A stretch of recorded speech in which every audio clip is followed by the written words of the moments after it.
welcome you all on this MOOC webinar on the USMLE examinations and pathway for PG medicine in US. So let's begin our discussion on the USMLE exams and the new pathway for PG medicine USA. There are certain fundamentally very important changes which have come up in this entire journey. So while I will address to them, I will also talk in detail about the entire procedure of the USMLE exams and the match. A quick introduction: I have been associated with process of helping students with their residency and fellowship program for now more than 10 years. So I have seen the journey of a student, of a PG student, of a consultant, and of a senior physician in India for a transition and moving into a full-fledged career in America. So we'll be able to, in this entire session, give you this overview and perspective of the traditional route and what are the implications of the new changes. So I welcome you once again on this MOOC USMLE webinar. A quick introduction, in terms of what we do at MOOC Academy. We give you end-to-end support. The path to US residency is long. So of course, there are challenges, there are queries regarding the step examinations, electives, how to get a LOR, how will I get a research experience, how will I take care of interviews. So the entire hurdles of the USMLE process, that's what we are expertised in. And of course, prior to COVID, we used to do these similar sessions in person in medical colleges across India. Well, whether I should say it's a good part or a bad part, but yes, now post-COVID, when things are online, we are meeting more and more students. So the best part is students from Shimla, from Kerala, from Agartala, or from Bombay can attend same webinar at the same time. So that gives us more flexibility and opportunity for students to understand the entire procedure. And of course, why our students are successful? Because more than 10 country students are studying on this digital platform for global medical students. What is this platform? We will discuss as we move ahead in this session, where they are attending live lectures, have access to content of recorded content, they have access to QBanks. A quick alert: our student Jay Shingala from BJ Medical College have received a high score recently. He scored a 244 on the USMLE Step 1. Yes, as we recommend at MOOC, start early. He has given this exam in his third year of med school. So that is what we are recommending: start early as first year and try appearing these exams in your third year of med school. Now, very important announcements which happened in the last 2 months. The first announcement was about the US Congress breaking 25 years old freeze record. They had stopped for last 25 years adding new and new residency positions. And this is one very important positive news which has come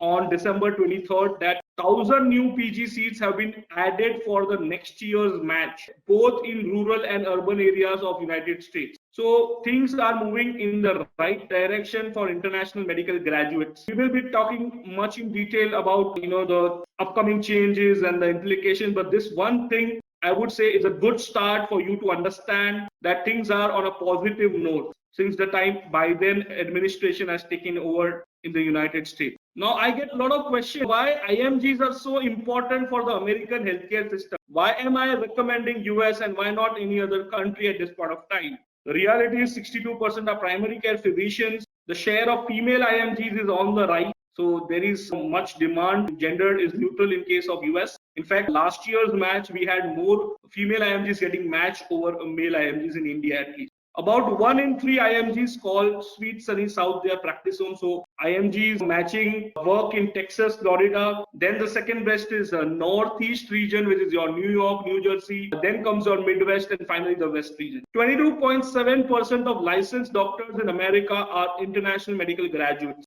Again, this is a big number. How many Indian doctors are there in America out of this 22.7%? It's more than 27%. So it's a large number. So please understand this, the importance of us. Number of IMGs in practice has grown by nearly 28,000. 98% of IMGs speak 2 or more language, which is by the demand. And most recently, the AMA has released some very important data, which states that projected physician shortage already, according to them, was 139,000 physicians by 2033. However, COVID-19 pandemic has amplified the need, which is why we saw the first result on December 23rd, where they increased 1,000 residency positions. So point is, yes, day by day, every country globally, including India, is realizing physician shortage and is trying to do something in their own way. So United States is in the forefront of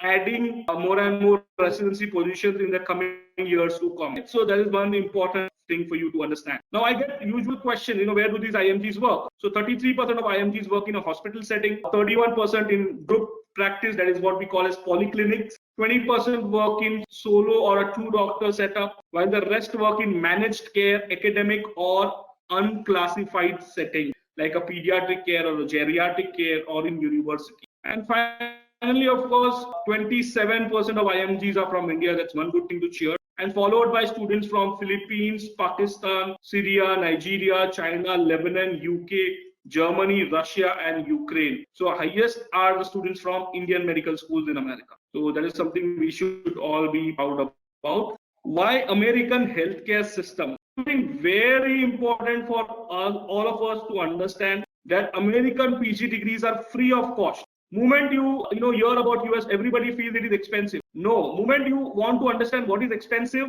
try taking admission in Indian private medical college. That is expensive, super expensive, but not US residency programs. In fact, in United States, you get additional salary stipend of minimum 3,000 to 4,000 per month. You are on a work visa. So this is something which you need to understand. As a resident, it's an overall development. There is so much of nurturing done. There are standard ACGME guidelines for clinical comprehension. So the best part is whether you take admission in a private college or a government college, doesn't matter. There is an all-rounded learning with a support staff, supervisor, program director, mentors, other residents. So as a professional, that United States post-graduation can be one of the best thing that can happen to you. But of course, you need to work towards it. It's something which is a career decision, and which is why preparation is very important. All right. Now let's compare the medical PG process in India and in United States. India, the undergrad degree is termed as MBBS. In the United States, the degree is called as MD. The postgrad degree in India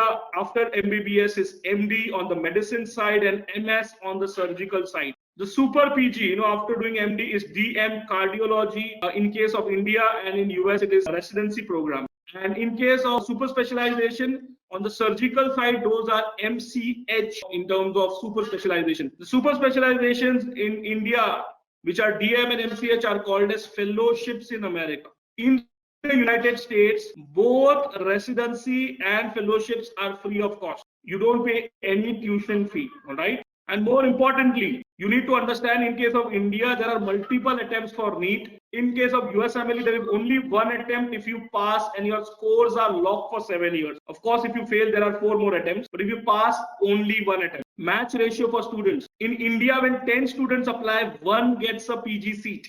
In US, the 2020 match ratio shows that if 2 students apply, 1 gets a PG seat. Choice of specialty. In India, everything is based on your NEET rank. In America, it is a choice before application. Your entire profile needs to be inclined to a particular specialization. You need to prove why you like a particular specialization, and only then you can apply to that PG specialization. Tuition fee, of course, in Indian government colleges 3 to 5 lakhs, private is 1 to 3 CR, salary stipend in India is around 50,000 per month. In US, it is 3 to 4 lakhs per month. All right, so just a basic comparison of both the countries. One very, very important difference between the Indian and the American system is that in the US, they are more keen to know which specialization you are passionate about. Please, this is something which you need to understand very, very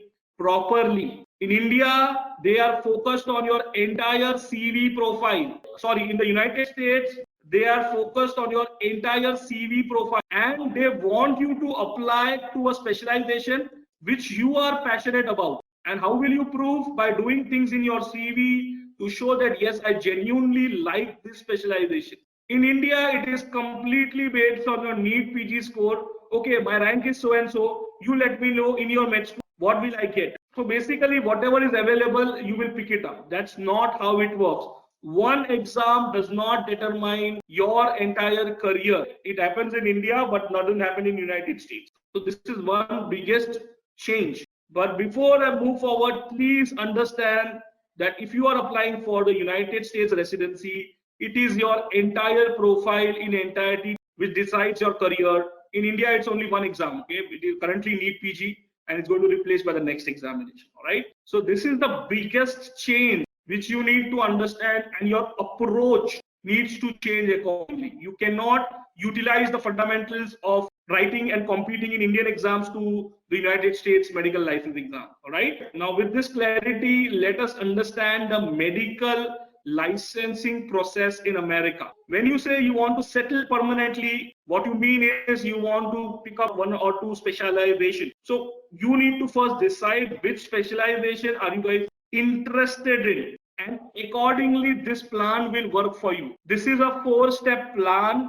in which, depending on whatever is your interest, you need to go through the entire process, 4-step process. This is to let you know two things. First of all, of course, the choice of specialty is something which is completely individualistic. Also, when it comes to United States or India, usually the ratio is similar. In India also, close to around 2/3 of seats are available in medicine and subfields, and 1/3 seats are available in surgery. Similar is the ratio in United States. So irrespective of the specialization, one thing I want to bring to your notice, that irrespective of the specialization, this process remains the same. However, the length of PG program varies for every specialization. For example, medicine is a 3-year program, surgery is a 5-year program, radio is a 5-year program. So it length varies, but the process remains the same. So let us understand what is the process. So the stage 1 is, at this point of time, the stage 1 is ECFMG certification. Now, traditionally, ECFMG certification was available if you pass your degree, submit your step 1, CK and CS exam marks.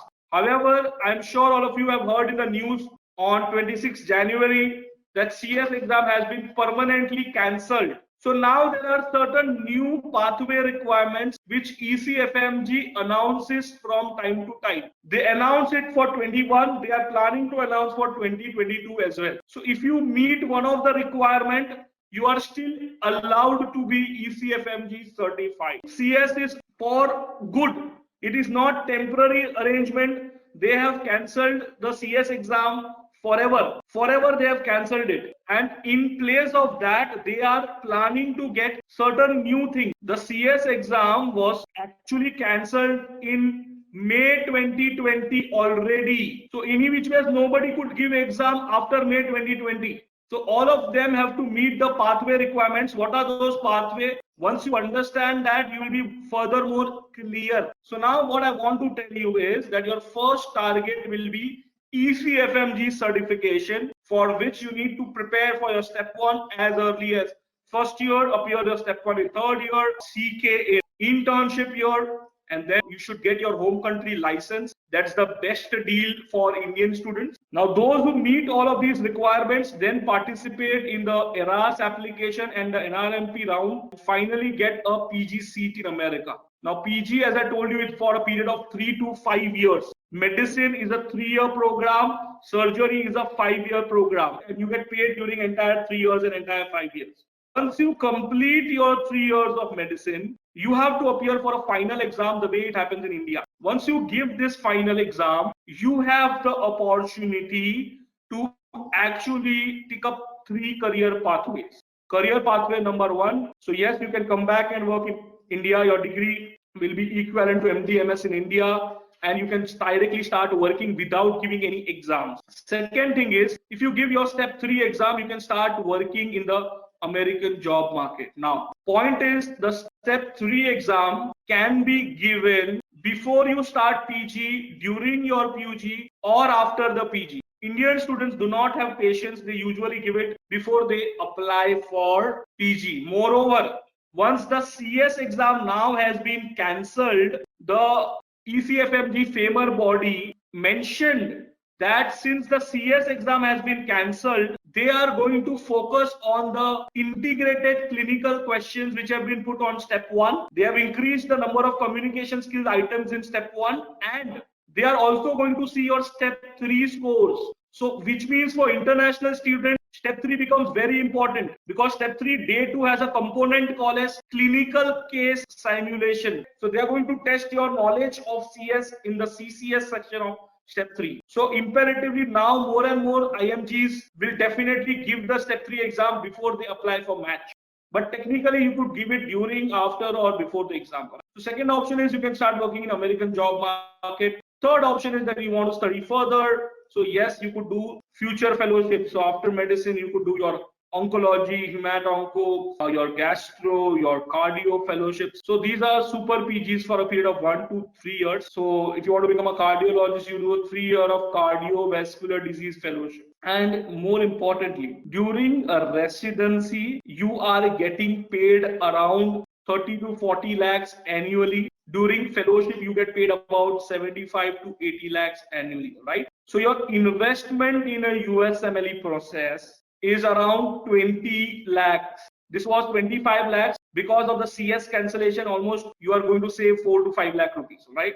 But yes, technically around 20 lakhs is your investment, and you are recovering the money in the first year itself. More importantly, what we have found over a period of years, people who do ECFMG certified and they do their PG in India and super PG in India, let's say they do both the things only in India, everything in India. Indian students who do everything PG, super PG in India, they settle not before the age of 32. And those Indian students who give the USMLE exam and do their PG in America and super PG in America, they usually settle at the age of 27. So technically, you are actually going to save 5 years of your life if you are focused to start USMLE early and give this examination. Now, what are the pathways? There are around 5 to 6 pathways, but the most relevant, what I see for FMGs or Indian student, is to get a license to practice in your own country, preferably. If you can get it in Ukraine, Russia, that's great. But if you get it in your home country, that is the best thing you could do. So you are allowed to participate in ECFMG process, and once you pass your step 1 CK examinations, you can skip your CS exams because that no longer exists, provided you have a license to work in India. So in case of FMG student, it by default means that you need to pass your FMG examination. Very simple as that. And in case of Indian students, what it means that right now there are no exams, but in future if the next exam comes, next is compulsory. If you pass next, only then you'll be allowed for the process. Second pathway, which is not applicable, but yes, it is there. If one of you can do that, nothing like it. If you have passed your standardized clinical exam for any other country, for example, if somebody has passed LAB 2 exam, okay, second exam of UK, or if you have passed the MECI Part 2, the Canadian second exam, or you have passed New Zealand clinical exam, or you have passed your Ireland clinical exam, you've passed almost 8 to 9 countries. If you have cleared their OSC examinations, you will be allowed. Australian Medical Council clinical exam. So if you have cleared the clinical exams of any other country, second step of any other country, they will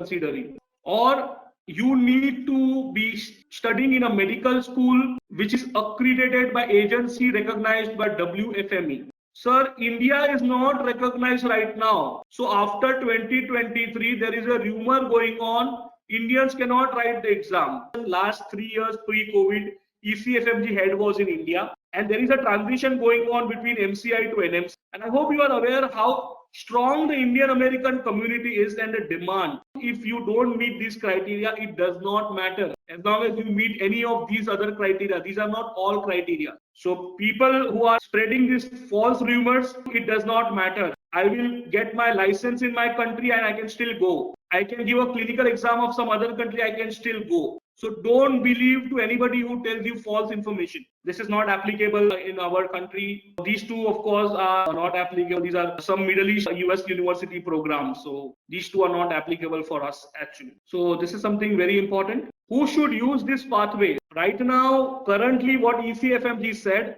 that they already have listed 5 pathways, and the 6th one they are going to announce shortly, which will be for another set of IMGs who are not able to manage or match any of these 5 pathways, but still we can check their clinical skills. So ECFMG is going to announce 6th pathway for 2022 match, and it is applicable for students who are applying for next year and who does not have to reapply for the pathway. Those who already have cleared their CS and have a valid certification, those who are already certified by ECFMG, and those who are already approved for 2021 pathway. Okay. Now this is very important. This is a game-changing requirement, and let me announce today, Moksha is shortly going to launch our OET batch. English language requirement, it is changed. Irrespective of the pathways, all the students for the USMLE process will now have to appear occupational English test or OET. Okay, we are shortly going to launch our OET batches, so we will be keeping you posted about this. OET was a clinical exam, English language exam, which is meant for doctors and traditionally was utilized by Commonwealth countries, very popular in UK, Australia, Ireland. And this year ECFMG has also given it a welcome this thing. And once the CS exam is out of the picture, one of the component of CS was spoken English proficiency. Now they will be testing your English proficiency based on OET exam. Okay, so you need to get a good score in OET. That is something very important. Now, one very, very important thing, I am sure many of you are already aware, those who are not, if you want to write USMLE, your college needs to be in World Directory and certified by ECFMG. In India, there are 517 colleges, out of which only 337 are approved. Unfortunately, in India, there are 160 colleges which are not approved. And this is a serious concern. So please ensure you guys are going to check whether your med school is approved or not. I will quickly show you how to check. For those who realize today that their medical school is not approved, please contact the Moksha team and we will let you know how can you get your medical school approved. Of course, the entire communication with ECFMG has to be done at your medical college, but we will let you know how to check. DY Patil, so I'm not sure with DY Patil, but yeah, I'll show it to you. So how to check? You can check by first checking, yes, your college is approved. It is there in this list. One requirement is over. Second requirement, check the sponsor note. Is it approved? Yes, it is. And one trivia I want to give it to you. Since I said you that I have been helping students for more than 10 years. So I have a student from very much from this medical college with comparatively low step 1 score, currently completing his surgery residency. So those who say that surgery is impossible, private college students don't get it, people with low score don't get it. Well, I have a student from very much from this college. So point is, nothing is impossible. You require the right profile and you require the right attitude to work hard and ensure that you achieve your goals. But if your college is not there, please contact our counselors. We will help you in the process. Now let's understand these USMLE questions. In the history of examination, these are the most realistic exam to your actual clinic or an actual hospital, and which is why they are the most popular ones, but at the same time very difficult. So yes, everybody wants to think about USMLE, but many stay away from it. I always tell students, this is your opportunity. Here is an exam which enhances your clinical skills. Here is an exam which enhances your diagnosing skills. Here is an exam which gives you various clinical scenarios, various patient cases. Take it and grab it with both hands. Especially those who are 2017 batch onward students who might probably have to write the next exam. You need to take these exams seriously, because if you are studying as a USMLE level student, I mean, you can really crack any other examinations, right? And the best part is, earlier there were 4 exams, and now there are only 3 exams, and all of them online. All of them online. Only difference is that step 1 you can give it in India, CK you can give it in India, CS happens in America. Step 1 you can start preparing from first year, you can appear in third year, CK in internship. Only after graduation and passing step 1 CK and meeting the pathway requirement, you can give your step 3 exam. Step 1 is online, 8-hour exam, 7 blocks of 40 questions. Step 2 CK online, 8 blocks of 38 questions. Step 1, all your basic medical science, first 2 year subject. Anat, patho, pharma, physio, biochem, behavioral science. The subject is similar to your PSM and psychiatry. So these are all first 2 years MBBS subjects. And CK is all your clinical subjects. Step 1 and CK, it does not matter. All of them have clinical scenario question. Every question of USMLE is less than 1 minute for you to appear. 40 questions, 60 minutes. And there is a clinical scenario. So I always tell a student, USMLE exam is nothing but a very, very busy day in your clinic where you are going to see 280 patients. In case of CS, it is 318 patients. So try thinking when you enter your anatomy class, what am I learning today? How am I going to apply to treat a patient? As long as your focus is patient, these exams are easy. If you are a person who will just memorize things, I'm not sure how these exams work for you. Okay. Examination fees keep on changing. 2021, they again increase the fee. Step 1 is $11.55, CK is $11.75, and step 3 is $8.95. Step 1 CK, both are 1-day exam. Step 2 CK is a 2-day exam. Day 1 MCQ, day 2 first half MCQ, the second half TCS clinical case simulation. Those who want to understand actual USMLE exam, we conduct a mock examination, free mock examinations. Please reach out to us. We will send you a link and you can give your free mock USMLE just to understand how the exams work. Also, there is a handout attached here. So if you can open the handout, you can actually see individual subjects for clarity's sake. Unfortunately, this is older handout, so you still find the mention of CS examinations, which we and our team definitely needs to remove it now. So yes, CS exam no longer exists. Otherwise, yes, for step 1 and CK, these are the subjects. So in case of step 1, your first 2 years, step 2 CK, final year subject. So those who want, you can just download this handout for your future reference. The scoring system of USMLE is a little different. Unlike this examination, your Indian exam, one right answer gives you 1 point. It's a scale. Everybody gets minimum 140, maximum 280. Whether it is step 1, CK, CS, this is how scoring system works. Your passing marks is 194, good score is 240. That is your target. Your scores get locked for 7 years. If you pass, you cannot improve the score. Listen to me very, very carefully. For those who are typing, sir, 2022, this is pass and a fail. Yes, it is a pass and a fail exam. However,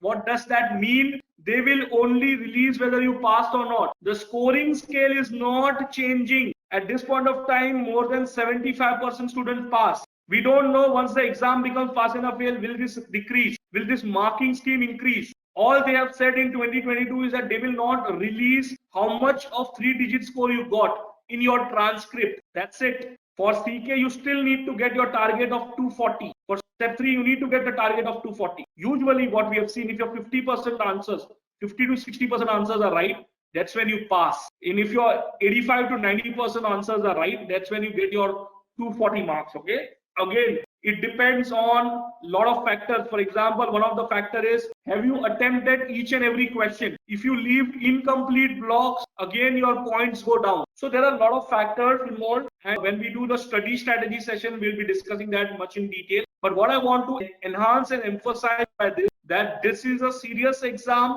and you guys need to ensure that you will actually prepare well. Don't think of attempt. If somebody fails, of course, there are multiple attempts, 3 more attempts you get. But these are expensive exams to fail. Moreover, if you fail, your probability to get match decreases by 33%. So why do you want to take a risk? So unless and until you're hitting your 240s in your NBMEs, don't appear the actual exam. That is the only recommendation I have for each one of you. Okay, now let's discuss the residency application timeline. What is the timeline? What is the procedure? So typically in your medical school, you are expected that you are going to clear your step 1, CK, have a degree, go for clinical rotation, build your CV, and get yourself ECFMD certified once you graduate. Now, those who are starting and doing it in parallel to med school, don't waste any number of years for application. But those who are graduates, please consider 1 year for step 1, 1 extra year for CK, for clinical rotations and all those things. So technically you will require minimum 2 years. individual timeline. It's not possible. We are more than 300 students now. But yes, what I want to tell you right now is if you are a graduate, you will spend 2 years for these all examinations, and after which you can apply. Application every year happens in the month of September. Once you make an application online, you have to apply to a program. What do I mean by a program? A specialty and a medical college or a hospital. What do I mean by that? You need to apply to internal medicine, Mount Sinai Hospital, or surgery, Mount Sinai Hospital. So a particular specialization only. And that program director will tell you yes or no. Technically, you need to apply to one specialization because your entire CV will be dependent on that. Then, of course, you will have interviews November to January, February, where you have to submit your rank order or preference order, what we call. And in the month of March, the matching happens, and July onwards, your PG starts. So, two very important steps in this process. One is your ERAS application, where you need to submit all your documentation, SOPs, CVs, and second is your NRMP application. For this year's match, the deadline is 31st to register for NRMP. So the rank order has to be now started. Students have started filling in their rank orders now. Now, please understand what is happening in this matching process. If you are an international student, you will apply to, let's say, 100 hospitals, okay, for, let's say, surgery or medical medicine, whatever. Assuming you are applying for surgery in 100 hospitals. Once you make application, depending on your profile, people get interviews between, let's say, 5 to 10, maximum 5 to 10, okay, maximum, okay, 5 to 10 interviews. Now, pre-COVID, these interviews were offline. You have to go to America. Post-COVID, these are all online interviews. Right now, I've been practicing with all my students online. Okay. Now, once you are interviewed, you have, let's say you interviewed at 5 places. So you will have a preference. I want first hospital in New York, second hospital will be your California one, third will be your Connecticut one, fourth will be Massachusetts, and fifth will be, let's say, a university in Chicago. So that preference order you will submit in this NRMP.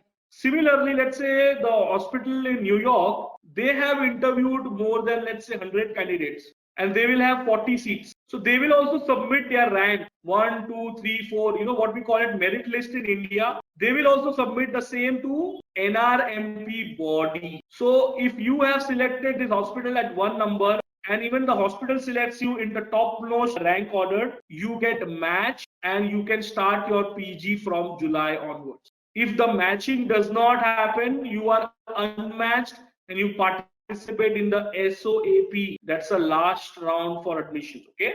Residencies usually happen on J1 or H1B work visa. Now, on my YouTube channel of Moksha Academy, I have in detail talked about J1, H1B work visas. I have talked about this match process. So definitely you should refer that as and when you get time. All right. Preference. What preference you have selected for a, let's say you interviewed in 5 places. Where do you want to place yourself? Similarly, if the hospital interviewed 100 candidates, where do they want to place themselves? Now, the process looks complicated, but why do you think there is so much of demand? And day by day, more and more students are applying. The reason is in India, you can start working just as MBBS. Once the next exam comes, only thing is you'll have to appear next. You can still work as an MBBS. In America, you cannot work until and unless you've completed PG. So that's why the shortage is. They want PG doctors only. And the problem with them is they have more seats for PG and less seats for MBBS. In US, they call it MD. So they have more PG seat, less MBBS seat, which is why the gap and which is why more and more IMGs are getting admitted. Now, I had so many people asking, what is the income? How much do we earn after graduation? So your minimum income starts with 1.5 crores if you get into pediatrics, medicine, neuro. The top notch are plastic surgery, orthopedics, cardio, gastro, radio. So it's a decent salary what you are earning compared to your peers here in India, in the American job market after PG. What are the factors for selection in PG? This is very, very important. Most important factor is your USMLE scores. Step 1 pass in first attempt, CK 240 plus, CS is now over. So your step 3 becomes very important. US clinical experience plus a LOR. So now your electives have become very, very important. Medical school performance. There are a lot of students say, sir, I will just pass in my med school. because I am focusing on USMLE. Do not do that. If you get good marks in your medical school, it can help boost your CV. Specialty focus work. So if you want to get into surgery, attend surgery seminars, attend surgery workshops, do whatever activities the surgery department is getting involved with. Volunteer work which you do with your PSM department. Especially during COVID, a lot of you have worked really hard. Please take those acknowledgement certificates from your department. It's going to help you. Extracurricular activities beyond medicine, what all things are you involved with? Sports, quizzes, paper publication, poster presentations, get involved with it. Research. In second year in India, short-term projects come by ICMR. So participate in this short-term research project. That gives you a great start to your USMLE journey. And finally, language. Every MOOC student, we have informed them very, very clearly that you guys need to prepare for Spanish language. Very, very important, okay? It's a game changer. Let me quickly ask you, what is this? This is a foundation. And you see capacity of 3,000 tons mentioned. So, of course, these are all engineering terminologies. But what I want to bring to your notice is that 3,000 tons, each ton is 1,000 kilos. So it's like a huge foundation inside below the earth. And what is this to do in your USMLE seminar? This is to show you that if the foundation of your career is strong, you can have the tallest building on the earth. So which is this building? Anybody wants to guess? So this is just a context which I wanted to give, that whatever you are doing right now, absolutely, it's Burj Khalifa. So what I'm trying to tell you is that your foundation needs to be very, very strong. So is it with your career. Okay, if you are not going to plan things well, you will always have some or the other issues. So I would want to now, make it two-way, keeping in mind the residency timeline. Now, what is this residency timeline? I already mentioned at the start, it's a long process. There are exams, electives, LORs, research. So what to do, when to do, how do you plan these things? Today's discussion, I'm going to make a small quick activity with all of you. At end of the session, I will share my number with you, and I'm expecting those who are serious about their career will actually prepare their timeline and WhatsApp me. That is the whole goal. I want each one of you to sit down, take a paper, plain sheet of paper, and just plan next 3-4 years of your life. So that is the whole discussion today. A very, very important thing. Again, time comes for a question. What do you see on the screen? Track for the future. But what does track signify? Most importantly, definitely it is true, track for future, beginning of a journey, absolutely yes. But most importantly is parallel commitments. Is it possible if the one track works and the second one gets ruptured or something happens with the second track, will your journey continue smoothly? Exactly, absolutely. So yes, being committed is agreed, but what I'm trying to tell you is that yours is not a plain road but a railway track. What do I mean by that? Is that there are two parallel commitments which each one of you are having. Which are those two commitments? Please understand that, because if you're doing very well on the one side of the commitment, but on the other side, there are cracks, again things will not work for you. So commitment number one is your academics, that is your MBBS plus USMLE, which you need to definitely focus. If there are cracks on that particular track, it is not going to work. Similarly, there is a parallel commitment of profile building, CV building, and rotation. So if somebody says, okay, you know what, I will not study much on the USMLE side, but I will make a great CV, it is not going to help you. Or somebody says, forget about CV, I will just get good scores, I'll get 260 plus. Again, it's not going to help you. So point what I'm trying to tell you is that A, know your destination, what's your target, and B, try balancing things. Time management is very, very crucial in your USMLE journey. Whatever you've been hearing so far, the context or the final, you can say, conclusion will be that everybody has a parallel commitment. If you are a student, you have a med school as a parallel commitment. If you are a practicing consultant, I have consultants working in your Apollo, Medanta, you name a top hospital, and there are senior level professionals doing this journey. So you have to balance things. That is again very, very, very important. All right. Now, when you talk about the residency application timeline, all right. So far, medical school, and then medical school, during your med school, you have to get your step 1, CK, MBBS degree, clinical rotation, all in all, everything either parallel to med school or maybe after graduation, but all of these are the thumbnail requirement for your application. So all of the MBBS students who kind of graduate and are cleared with step 1 CK and have their ECFMG certification then can apply for the match. So the matching season starts a year early in the month of September. Okay, it's called as ERAS, Electronic Residency Application Service. Once you make your online application, between November to January, you fly to the US for the second time. First time is for the rotation, second time is for your interviews. Now, due to COVID, last year virtual interviews were there, but normally these are one-on-one interviews which happen. Now, once you interview, these are just like any other job interview. They will be asking about your efficiency, your future plans, how can you balance yourself, what did you do in your CV, what kind of salaries they can offer, what are the future fellowship opportunities they have. They will discuss just like any job placement round happens with your colleagues in engineering college. It's just simple like that. And then in the month of February, the results are out. What in India we call it as merit list. In US, they called it as rank order. So let's say if you have applied to 100 hospitals and you get about 10 interviews, so you have to submit your preference order that I want hospital in New York as first option, second is Chicago, third is Philadelphia.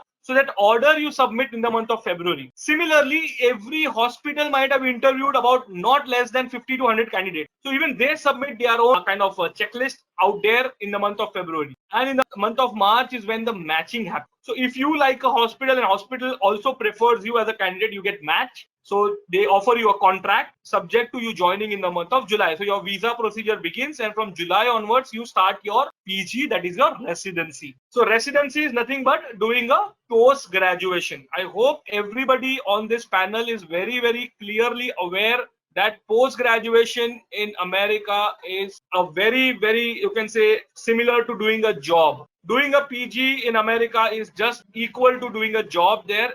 Absolutely no tuition fee.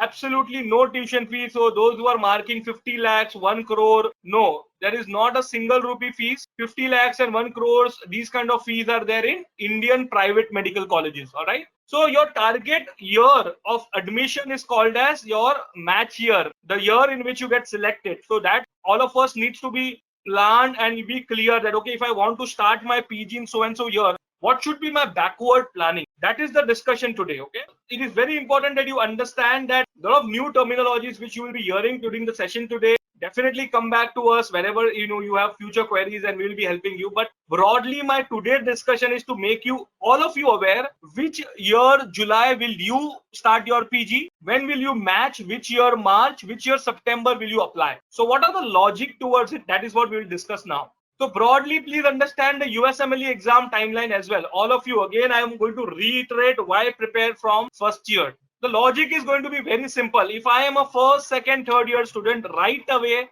I have an opportunity to give step 1 in the third year. That makes me an ideal USMLE candidate. A, I will get free elective. B, I will be not losing at least 1 to 2 years after graduation because I do things on time. C, it will help me do well in my next examinations. So anybody in this webinar who is in first, second and third year, the ideal plan should be that prepare for step 1 and appear in third year, fag end of third year or maybe earlier of the final year. But usually people give it before the pre-university of the third year, because third first is the only year when you are comparatively free. Once you move into final year, things are going to be very difficult. Then of course, the logic is very simple. Whatever you are going to learn in step 1, it's going to help you in step 2 CK, it's going to help you in your next exam also. Currently, your step 1 exam has become very, very clinical in nature. So you might be thinking it's ANAT, Biochem, Physio, but if the kind of questions if I show you, they're all practical clinical cases. So your step 1 is actually going to complement your next exam, your step 2 CK exam. So that is the strategy for a successful. You speak to any of your friend who is in AIMS, Maulana, or any of these top-notch institutes, everybody is doing that. First, second, third year students preparing for step 1. And then of course, now that you are 2018-19 batch onward students, you guys have to give the next exam. So everybody parallelly also is preparing for the next examination. So I hope you guys are clear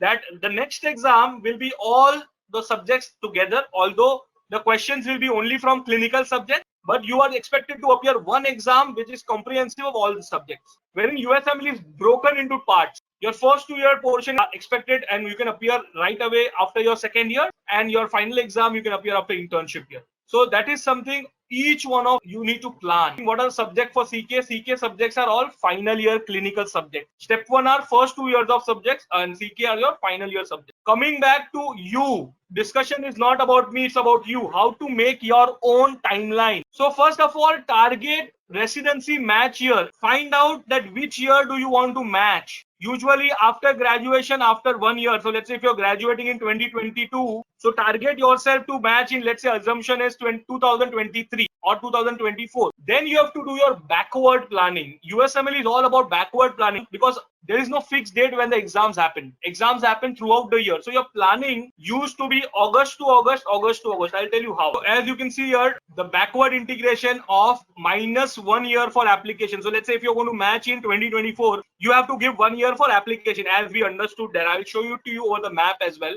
And every year the application starts in September. So like, for certain admissions of, international admission, there is a Jan intake, September intake, multiple intake. But for USMLE, it's only one intake and the application happens 1 year in prior. So your deadline, you need to complete everything in your profile before August of that year. So whenever you're planning things, you have to keep in mind that whichever year I want to take admission, 1 year prior to that, August of that year, I should be ready with everything.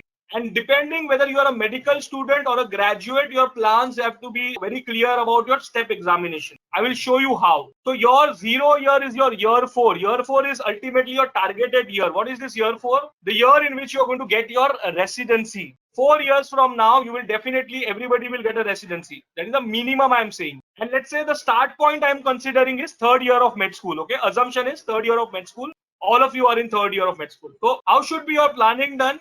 That everybody knows that, okay, 4 years from now, those who are in 3rd year or final year, they're going to match. So you have to go backwards. So your matching will happen in the month of March in the same year, in the year 4. Your application will happen in a previous year, that is your year 3. Thereas application happens in year 3. And your CV completion deadline is August of your year 3. So when you do your residency timeline planning, it has to be backward. And your USMLE examinations, you have to give it in the end of year 2 earliest, provided you want to apply completely without any moderation, and your step 1 should be in the 3rd year of med school. That is an ideal way of approaching the USMLE journey. If you go by this 4-year roadmap, there are 2 to 3 advantages. First, I mentioned the parallel track. You will not have pressure because you say, okay, my college exams were there, I could not do things, I didn't get time to build my CV. This is because what Indian students do, after graduation in 6 months, they want to give step 1, 6 months CK,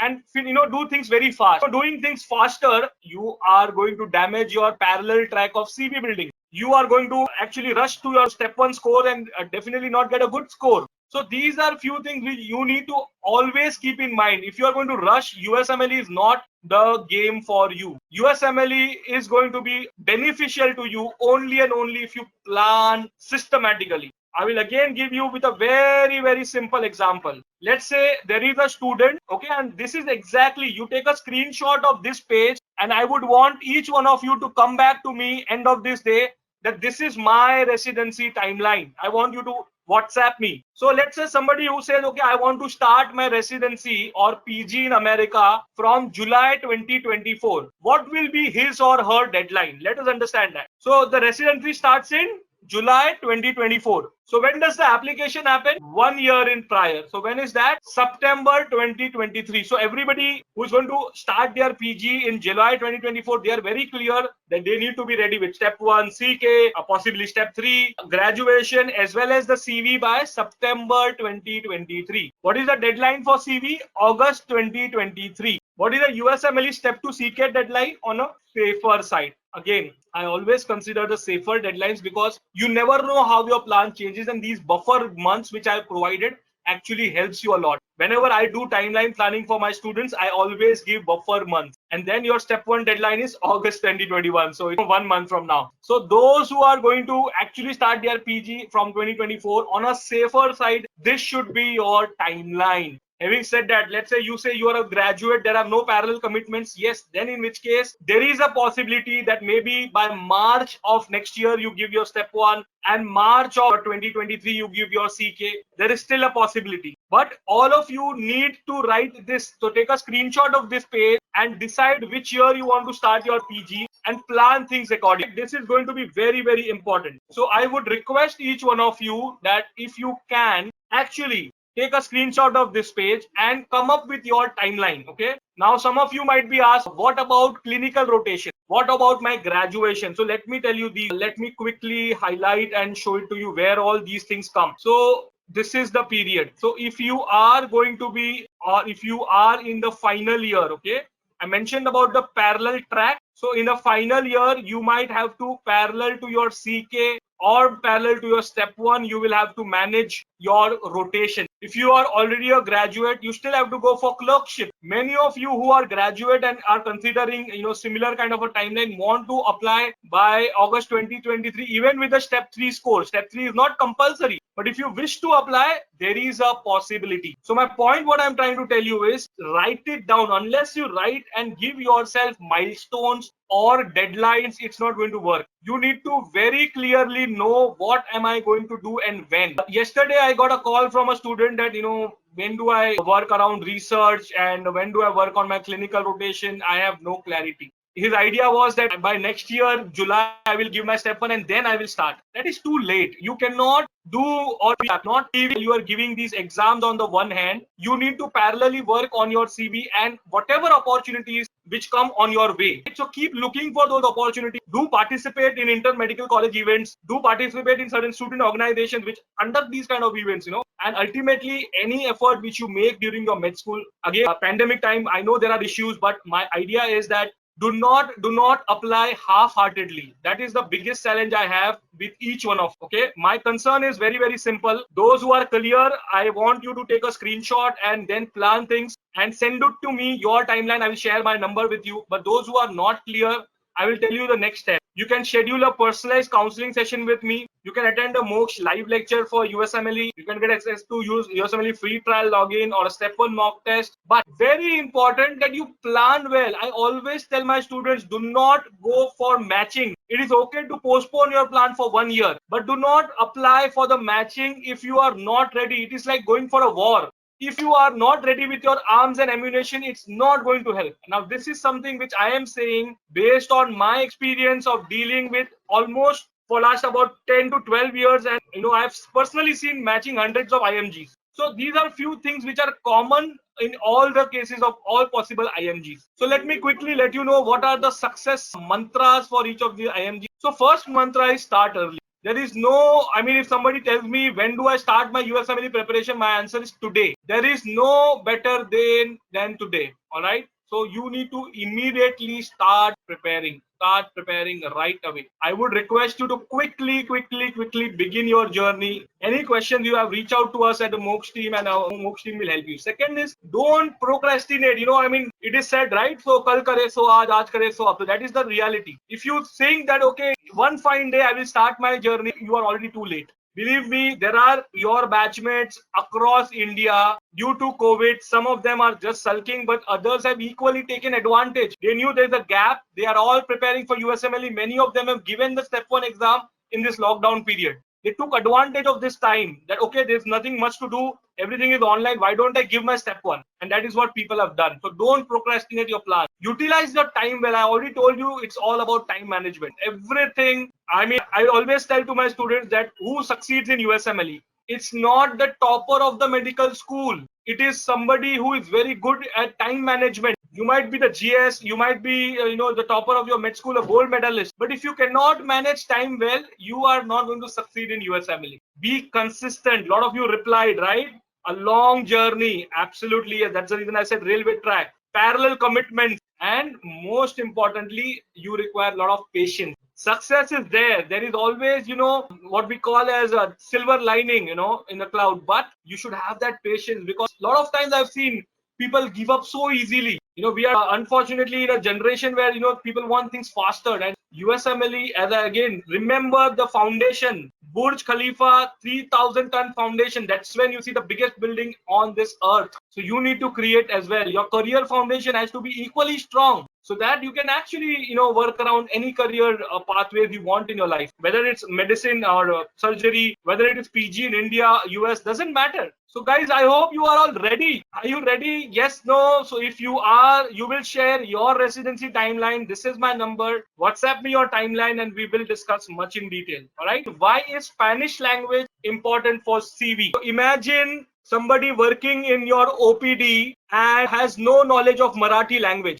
Do you think he can survive your OPD for next 5, 10, 20 years? He will or he will not. Exactly. So the local people population in United States in the maximum IMG, international medical friendly areas, speak Spanish language, and which is why it is become very important. No, it is not compulsory. Spanish is not compulsory, but see the advantage. If you are the program director and you are going to hire, so always when you think about the expectations of the program director, keep them in your shoes. Just imagine that if you are the program director, how will it work? Will you not prefer candidate A, average USMLE score, decent rotations, but no Spanish language? Candidate B, very high USMLE score, but has no Spanish language knowledge. Whom will you prefer? Because out of 100 patients you have, 95 of them speak Spanish. Only 5 speak English. How will you manage? Absolutely, it is possible, and a very, very, very simple YouTube channel. I really personally like that channel. It's called as Butterfly Spanish. Just Google Butterfly Spanish. It's the free channel on YouTube. Amazing channel. I always tell my MOOC students as well, whenever you guys are free, just on your free time, there are small videos on numbers, alphabet, phrases, how to wish good morning, good evening. See, you are not expected to write journals or write articles in Spanish language. Basic communication, if you can pick up, nothing like that. Regarding the preparation for USMLE, MOOCs,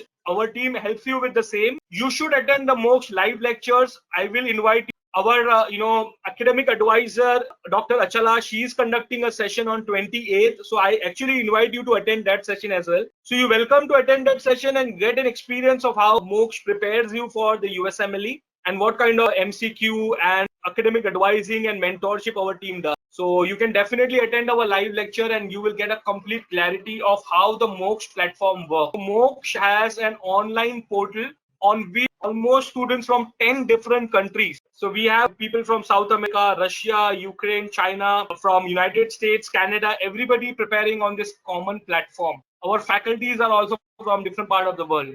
So this is a live platform where you can, watch videos, you can attend live sessions. There are continuous lectures being conducted very regularly by our academic medical advisors, our faculties. So you can always be a part of this journey. So this is very systematic program, and more importantly, when you say timeline, we have a detailed timeline planning. So I hope all the MOOC students have prepared their study goals. If not, those MOOC students who are attending this session, I want each one of you to mail me your residency timeline as well as the study goal deadline. So we also have study goal deadlines given on what to do when and how to plan the entire journey of the USMLE preparation. So I would want you to, experience this. So those who are already part of MOOCs, do send me your timeline so that we can see if you are on track with regards to your parallel commitments of CV and things like that. Following are the email IDs to whom you can actually reach out, okay? Because it's not possible for MOOCs to, do anything, because it's your college which has to submit the documents. If your college submits the right documents, it will happen immediately. If not, you will have to wait. So you can take a screenshot of this page and yes, inform your college authorities to write to these people and get this thing sorted. It's very important.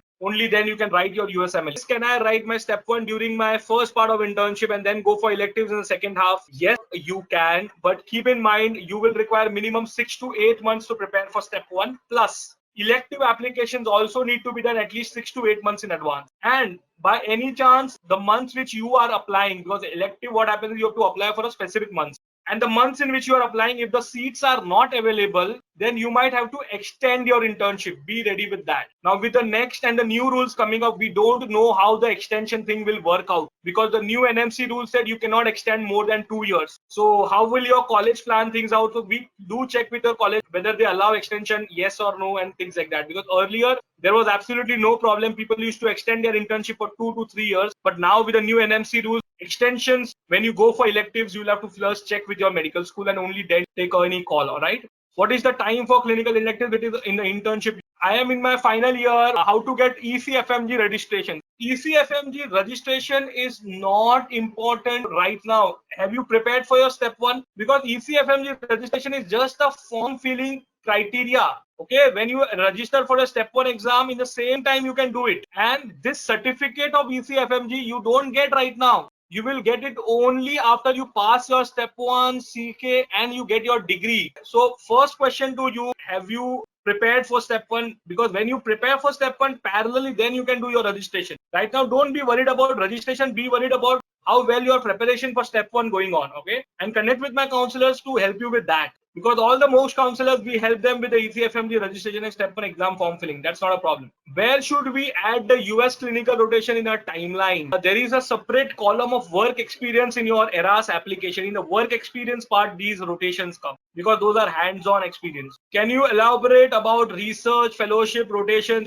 My next session is only on this part, how to build your CV. So do attend that. And also there are a lot of guest sessions which we are doing, and we are inviting a lot of physicians also. Today's session was very specific on the timeline planning part of it. Because if I start talking on research, it will be another 1 hour. And for clinical rotation, all of you, I have done a session which is there on the Moksha Academy YouTube channel. So you just type Moksha Academy YouTube clinical electives. There is a 1 hour 30 minutes do's and don'ts of rotation. Because there are a lot of, unfortunately, not so good options of rotations and things like that. So you will have a complete picture if you watch this 1.5 hour of video. I will try if I can share this link with each one of you, then that would be great. Otherwise, you should Google Moksha Academy YouTube and clinical electives. You guys will have a complete clarity of the entire picture. What is rotations? What are internship? What are hands-on? What are the shadow rotations? When to do what? Complete clarity you will have of the rotation. Complete clarity. So electives and everything is there in this 1.5 hour video. All right. We are going to talk about rotations in this video. Plus, in the coming weeks, we are inviting a lot of guest physicians who have done their rotations, and they are going to talk about their journey. So don't worry.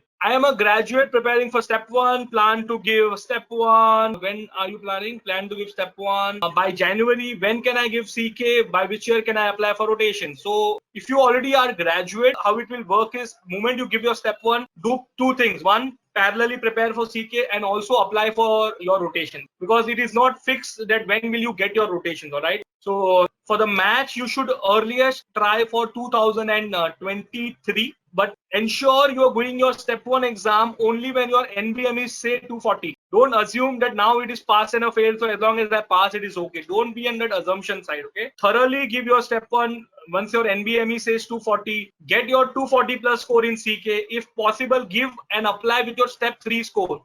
Because now competition is increasing, and meanwhile work on your CV parallelly. All right. So if you're planning to appear step one in January, aim for clinical rotations in around August, September, October next year, and parallelly prepare for CK. If you get your rotations, go to the United States, come back, and in next year, December, January, give your step 2 CK. If not, give your CK first and then reapply for your rotation. Because again, I am repeating, when you apply for rotations in one hospital, for every month, there are very limited seats. See, even in your college, when you go for internship, do you have like 100, 200 interns in one department? No, right? In every department, there are selected interns, and all interns are posted across the department. So similarly, it happens with rotations. If thousands of IMGs they are going to apply, not everybody can be accommodated in the same month, which is why many people get rejected. So you should have a buffer months in mind, which is why the only reason I have given you a 4-year plan. The 4-year plan, what does that do? That any buffer late delay or anything happens, you still have plan. So your plan should be August to August, August to August. That's what I tell every student. Okay, every year keep yourself a deadline of August and then plan things accordingly. I learned so many things. Thank you. Can't wait for the next session. Absolutely, yes. My pleasure, and I'm definitely be in touch with Moksha team, and we will guide you through this entire journey. Not a problem. What is the good marks for step one? See, ideally earlier 240 was the deciding score, but after 26th January 2022, the exam of step one becomes pass and a fail. So scoring would matter more on the CK and step 3 side. However, we don't know once the exam becomes pass and a fail, will it be of the same difficulty level or difficulty level will increase. So give it with the same target and give it with the same plan. Okay, do attend our session on electives. You'll have a clarity. But if you don't have option and if you're already a graduate, then it's better to do clerkship than doing observership, because observership is not hands-on. So if something is better than nothing. Okay, if you're already a graduate. I'm a first year student. When do I give step one? This is how you do. You appear your step 1 in the 3rd year. That is the ideal way to approach your entire medicine career, especially with the next exam announced and a lot of complications around it. If you are a 1st, 2nd, 3rd year student, immediately start preparation for step 1. That should be the ideal way. So one of our students, she had applied for the match, and in her CV, she had mentioned that she is a classical dancer. She used to dance in a very traditional Bihu dance. I believe it's from Assam. So the program director, for some reason, had that interest in classical dance, and he actually knew about it. So he did ask her if you could share your YouTube video. Plus, he did ask her to perform. So it was just out of curiosity. So my point is, whatever you like, do pursue. They want to know. Residency is a stressful job. So what is it that makes you happy? What do you do so that you can balance and manage? So whether it's sport, whether it's any hobby like painting, reading, or maybe dance, anything which keeps your soul happy. Because if you are happy, if you're passionate, you will definitely do anything in your life. All right. So that is one message which I want to definitely convey, that live your dreams. It is very, very important. Don't do it just because somebody else is doing it. Be original, and I'm sure things will work out for you. All right. All the very best to each one of you. And I do hope that you guys did enjoy the session today, and I will look forward to connect with each one of you very soon. Those who have planned your timeline, do WhatsApp me. If you have queries, do reach out to me. I'll be happy to help you. All right. Thank you very much. And any questions or any further queries which you might not be able to ask in this public session, you can WhatsApp me, and my team will be in touch with you. And hope to see you soon in my next future session. We are going to talk a lot on the various aspects of your residency application. And also, I will see each one of you on this 28th, where our academic advisor, Dr. Achala, I think she scored about 248 on step 1. She's going to talk about the test taking strategy. So I will see each one of you on Wednesday, 28th of July, 6 to 7 p.m. With this, I will end my session. Thank you very much, all of you, to be part of it. And see you in the next session. Thank you, everyone.